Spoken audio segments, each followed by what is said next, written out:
Hey guys, moving on in our shared reading unit, we're going to focus on still what does it mean to be a citizen in a global society. And at this point, we've talked about Marco Polo and Matthew Perry as two great citizens who contributed to our global society or into expanding it or becoming part of it and connecting the United States to different countries all around the world. So today we're going to focus on how a key idea is introduced and elaborated in a text. And for that, we're going to focus on sections 8 through 10, or paragraphs 8 through 10, in Perry Opens the Door to Japan. So make sure you open up your text to those pages. What we want to focus on is the fact that writers often present more than one key idea in an article. In this article or text, you've already seen a lot of key ideas, both about Japan and the United States and other countries that were trying to contribute or become part of a treaty with the Japanese. So there's a lot of ideas that come up that are elaborated upon, but in our case today, we're going to focus on the idea that's elaborated on in paragraphs 8 through 10. So we're going to reread those paragraphs and analyze how the writer introduces the key idea and how it involves a shift in point of view. So if you remember reading paragraphs 8 through 10, this is after the treaty was signed with the United States. And there was definitely a shift in their feelings about trading or becoming part of another country's work. So let's take a look at the beginning and see what idea is actually elaborated upon in this section.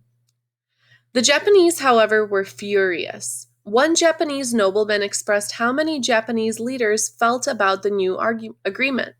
He described the Americans as arrogant and discourteous, and their actions as an outrage.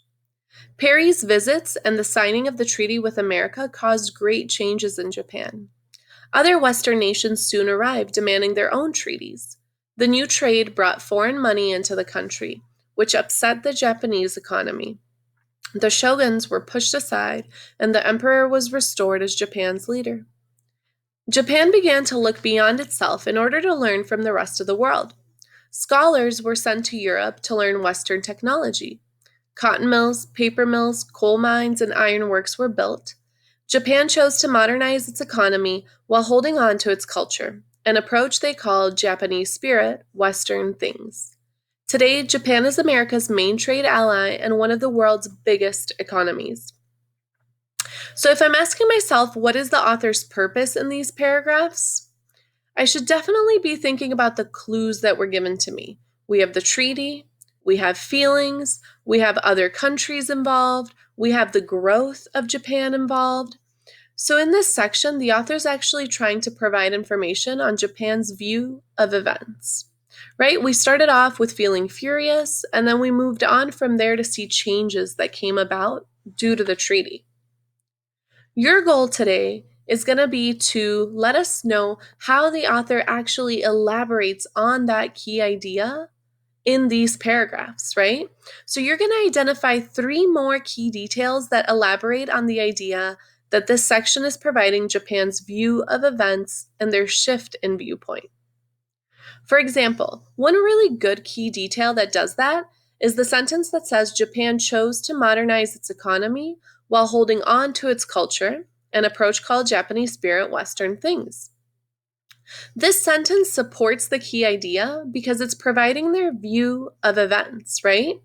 They still held on to their culture while choosing to modernize, and it shows a shift in viewpoint, right? So it actually supports both, not only their view of events, but also their shift in viewpoint. So moving on to a modern economy, while also holding on to their culture, understanding that both are important, was a huge shift in point of view for the Japanese culture. And then their idea of calling it Japanese spirit, Western things, blending the two together. So your goal now is going to be to find 3 more key details in these paragraphs that support the idea that this section is providing Japan's view of events and possibly a shift in point of view for them. Go ahead and take some time to annotate and find 3 more key details outside of my own and add them to your Google Doc. Don't forget to submit, and if you have any questions, let us know. Thanks, guys.